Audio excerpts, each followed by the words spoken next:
when you're not 100% aligned, and even if you're like 99% aligned, that 1% will erode you. It'll be like a poison pill that will just eat away at you. Welcome to Secret Ops, the podcast uncovering the world of operations, one episode at a time. I'm your host, Ariana Cafone, and today's guest is Maxwell Nee, Chief Revenue Officer at ScoreApp, a quiz marketing platform. In addition to being a Chief Revenue Officer, Maxwell is also a multi-award-winning entrepreneur. And what I found particularly fascinating about how he views business is that he's sat in almost every type of role in a business. He's been part of a team, he's been a leader of a team, and he's also started a business and led the team from that capacity. And each of those different roles has given him a lot of wisdom and a lot of different ways to look and approach business. You're currently Chief Revenue Officer and an entrepreneur. So what was the transition between both? The way I fell into this Chief Revenue Officer opportunity was in my last business, we got up to doing about 200K, 250K a month. To sustain that, we needed a lot of leads and a lot of sales. It's basically just like a big sales machine. So we were always looking for a new edge and a new advantage on how to generate more highly qualified leads. And then one day, my friend Daniel Priestley, the founder of ScoreApp, messaged me and said, "Hey, we made this new app called ScoreApp. It uses quiz marketing. We're looking for some investors / partners. Would you like to invest?" So then I said, yes. Holy crap. We actually had our own version that we Frankensteined using like Google Form, Google Sheets, and just sticking all these like 7 different apps together. It took like 8 weeks and like 10,000. So I invested 3 times. I invested as an angel, 2 top-up investments, and then just was like an advisor / partner for about 4 years, and then came into the team to help us expand into Asia Pacific because I live in Singapore. I'm going through a similar transition where I was advising with the business and now I'm going internal into the business. And it's interesting because you have one aperture when you're advising, and then you have a different aperture when you're actually in the role. What changes in how you view the business since you've gone from solely an investor to being within the everyday operations of the business? I think of every business as the owner, so I really think of everything as like a P&L, a profit and loss, because, I've got my own money in this business, so I want to see it do well and I want a return on my investment. But also, I love focusing on the tangible traction in a business. When I help out with a business, we negotiate like a retainer or like a performance fee or something, right? And the first thing I ask for is like all the numbers so that I could make sure that I fit in without burdening the business. Because Totally. I've worked in businesses before where I've owned them that have just fallen apart because the numbers weren't right. So I always try to be really respectful and aware and holistic in terms of, am I adding in a role that if anyone walked in, anyone could win and the business could win, not just, something that works really well for me, but doesn't work really well for everyone else. So I don't think that's everybody's mentality. How did you develop that mentality? Definitely not. I mean, that's a unique approach. I also feel similarly. I joke, I'm like, I've done my job if I automate myself. But that literally is my approach in how I view working with different businesses. Is it just having walked in the shoes of owning your own business that makes you approach it with that sensibility? I think you need to lose money in a business or an investment to really always have a string tethered to that way of thinking. You look at things very differently. You don't look at things anymore in terms of, we spend more, we make more, and just like more is more. You look at things the opposite, which is the actual strongest competitive advantage you could bring to anything is de-risking that operation, and burdening is risk. And, if you could figure out a way to grow in like a new market and you've reduced the risk to almost zero, then that's genius. That is like operational genius. Now, it's Yeah. interesting because you obviously are very operationally focused. That's part of how you view business, but you also have to be forward thinking from a revenue standpoint, from a sales standpoint, from a lead standpoint. And most operators are not good at that part. So, for those listening, what are some things that you've learned in that role that would be something we should put into our toolbox as operational leaders? So let me speak from experience, right? So in my last business, we grew to $2 million a year in less than 2 years. So it was really fast growth. We started the business in COVID, and we were in a very saturated industry. So what we did was like nothing short of a miracle. But the first miracle that happened that started the chain reaction of miracles was that there was 3 founders that met that were all totally aligned, and we all fit 3 different boxes. Like there was a sales and marketing guy who was me. There was the service delivery guy, which is my other founder, and then we had a tech guy. So we didn't have to pay for any of those in terms of salaries, and we had really good chemistry. Like for example, I'll be getting married probably sometime next year, and both of those guys will be at my wedding, right? So that's how like tight we are. So and because of that experience, I've really learned that I only want to do business that way. When you're not 100% aligned, and even if you're like 99% aligned, that 1% will erode you. It'll be like a poison pill that will just eat away at you. So, the right people in the right spots create magic no matter which environment. So, there's the right people in the right team, and then there's also the alignment of where you want to go. We actually fell apart towards the end of that period, like really, really fast. And you could feel it was coming, and we were fighting it. We were just trying to win different sports. One of them was trying to win like a marathon.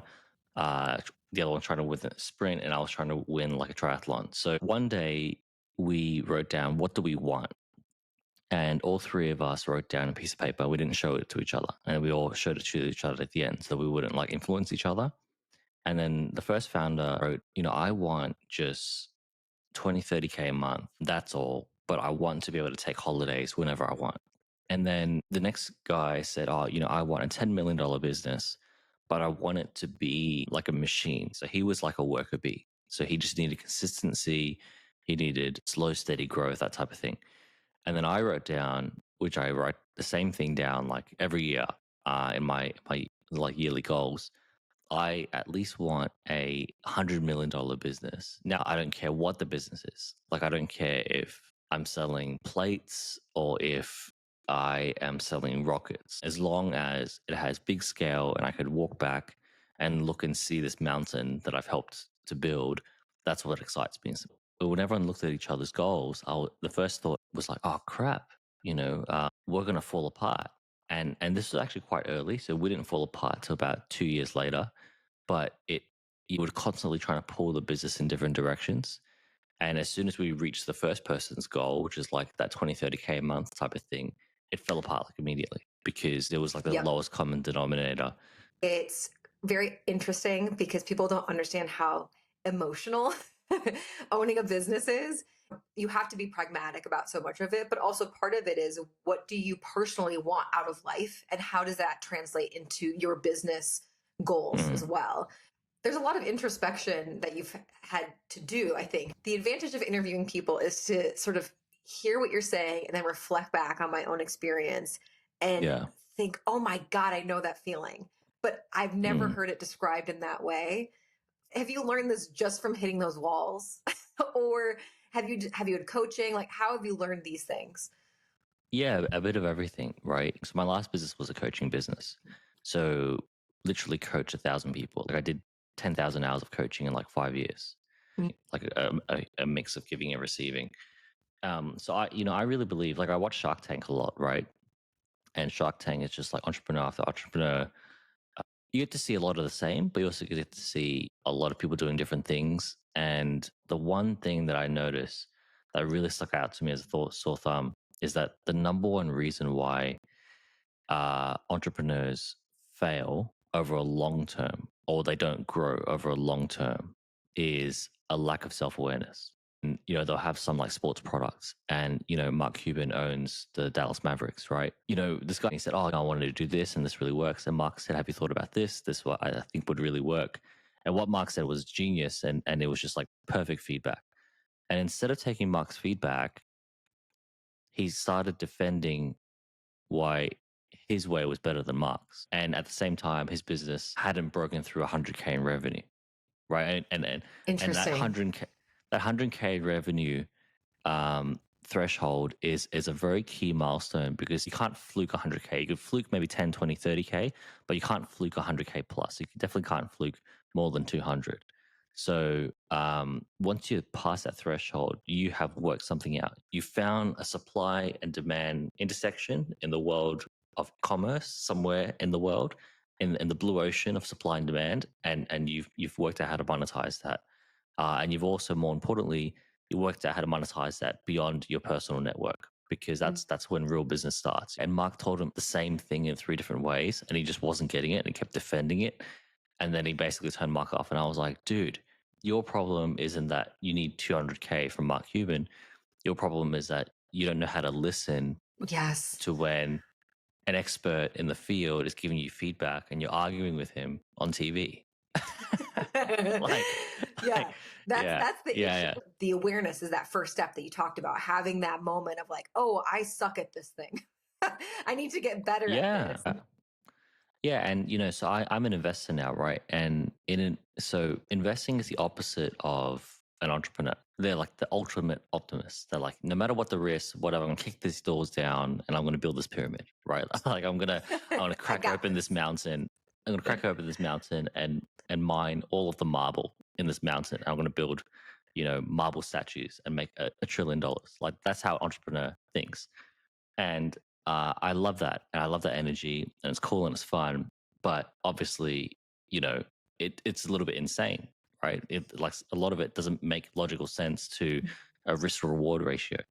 And investors think all about risk reward ratio. So the first thing that they think, the first filter that they put you through is, how could this not work?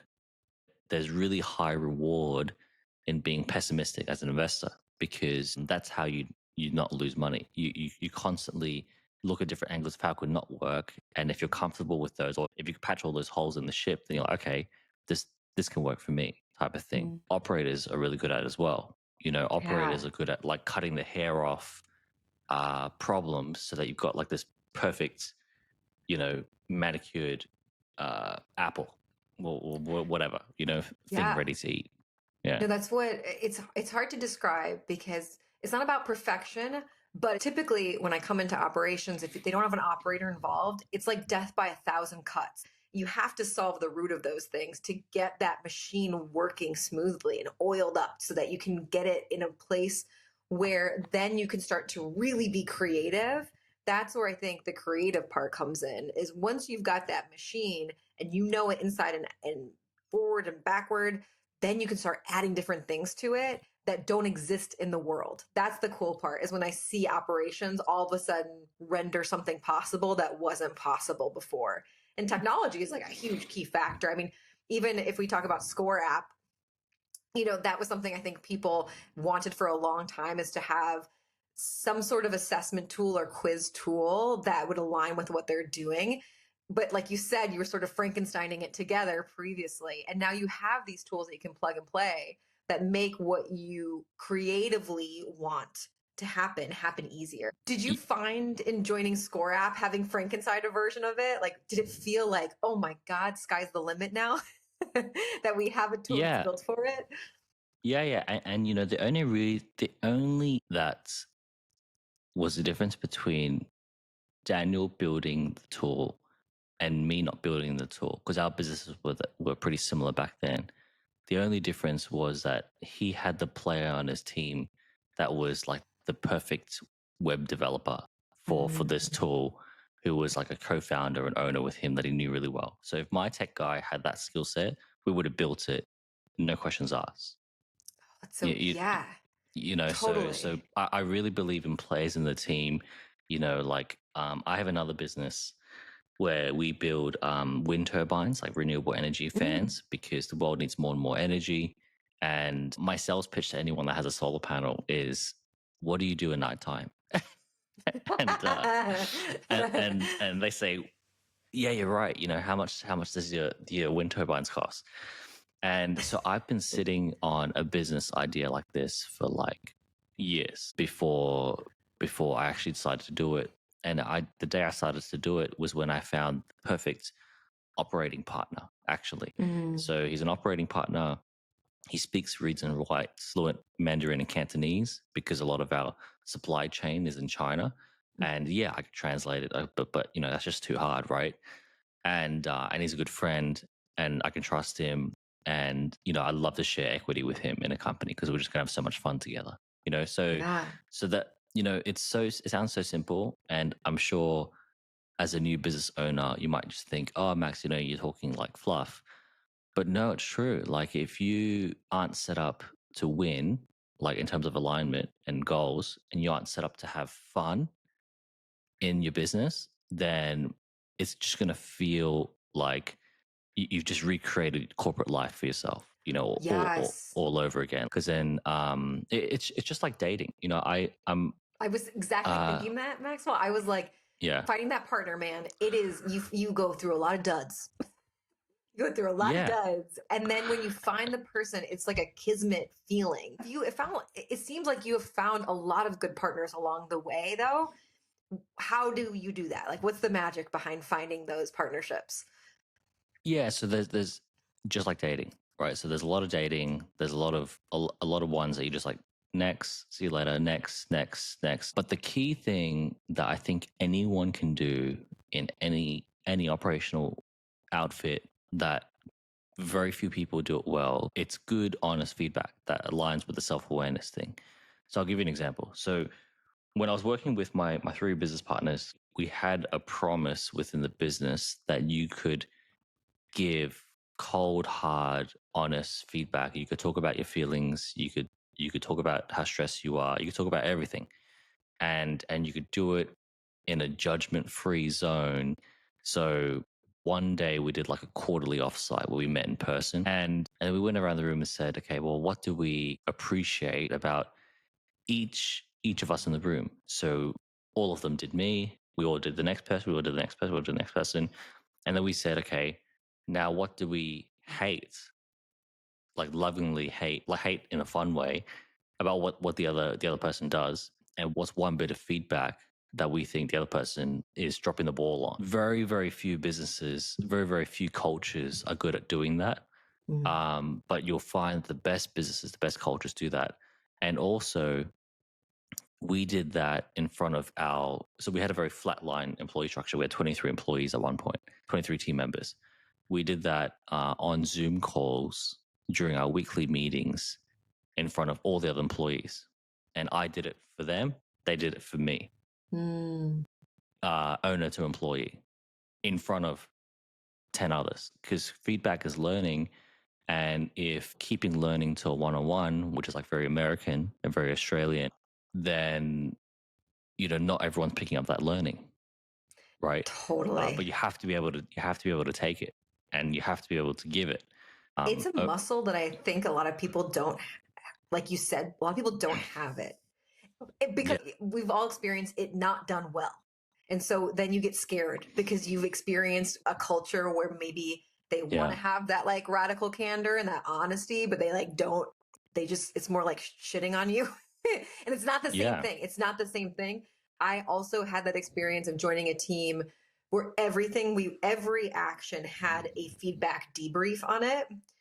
So we get off a client call and then be like, okay, what did we do well? What could we have done better? I think you could have done this. And initially I was exhausted. Like I was like, whoa, like this is like a whole other layer on top of the work layer, because I'm having to look inward and be self-reflective on top of learning the job. Like, geez, like this is a lot.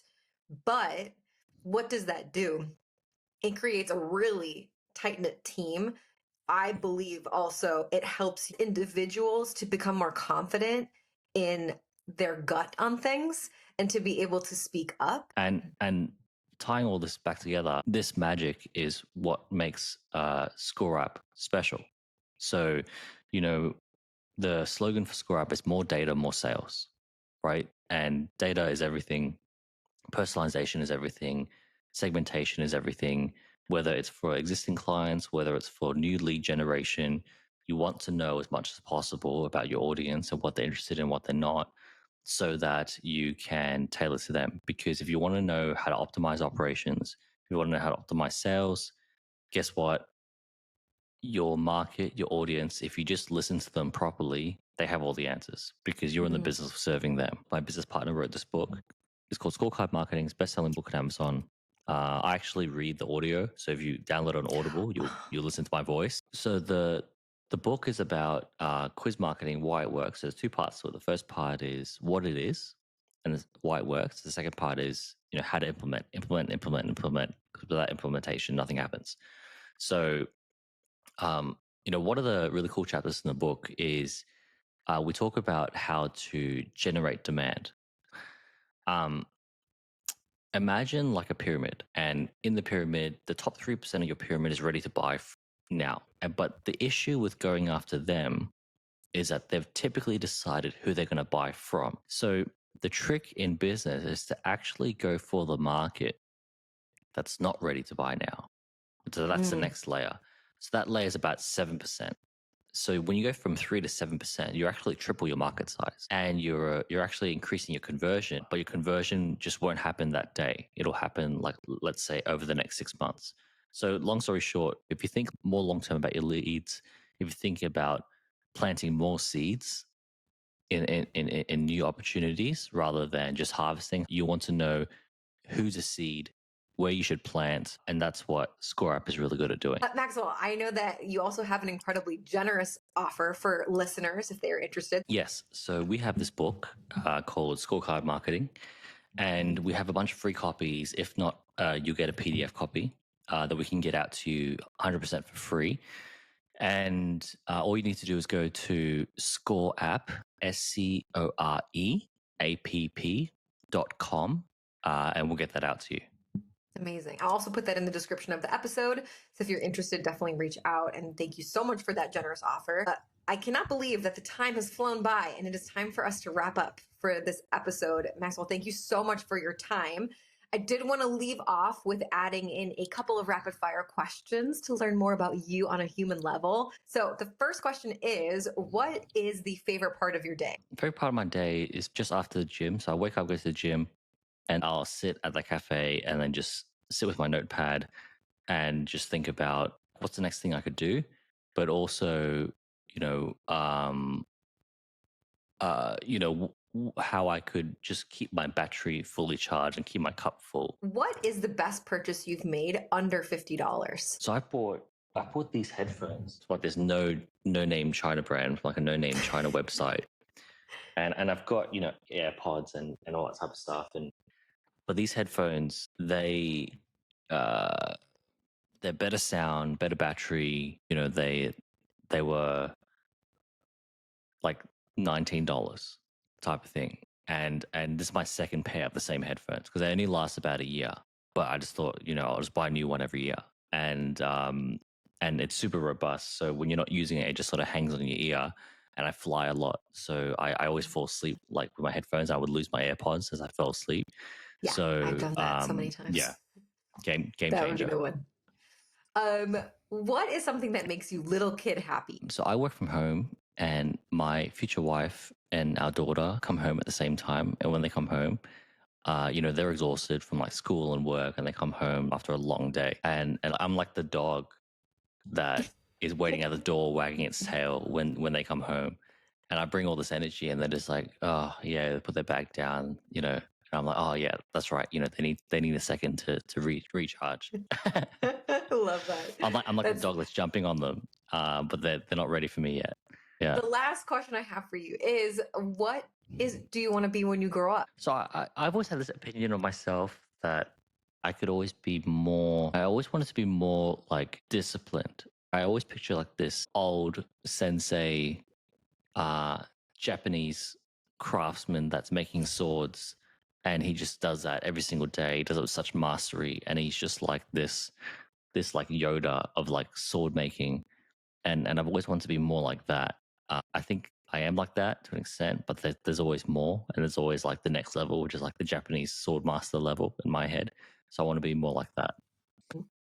It's a beautiful way to end this episode. Maxwell, thank you so much for giving us your knowledge and your time. Also for that super generous offer. We'll make sure to put that in the description. If people are listening and they want to see more of what you're doing, where's the best place to point them? Yeah, so I'm addicted to LinkedIn. So you'll always find me on LinkedIn. So message me there. Fantastic. Thank you again, Secret Ops listeners. Thank you so much for listening. Remember, subscribe wherever you find your podcasts. We're also on YouTube now, and we will see you next time.